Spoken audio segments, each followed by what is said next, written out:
है भनेछ त्यहाँबाट अनि उनलाई खपी खानु भएन त्यहाँबाट अनि यस्तै झ्यालको खिड्की खोलिचन्द्र त्यहीँबाट पुचुर अनि कहनुहोस् अझै बाँकी छ अनि हाँस्नु लाग्यो फेरि अनि त्यसपछि बाटा दुईजना मान्छेले देखेछन् वा अब यार कस्तो छादो यार खै तेरि कति ठुल्ठुलो गाला हो यार भने त अरे फेरि कति ठुल्ठुलो गाला हो यार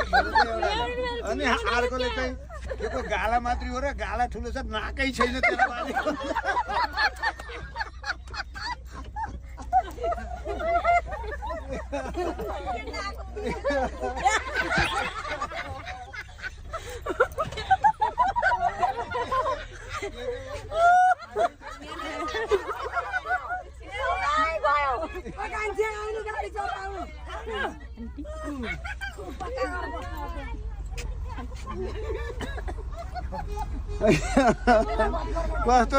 कस्तो लाग्यो कता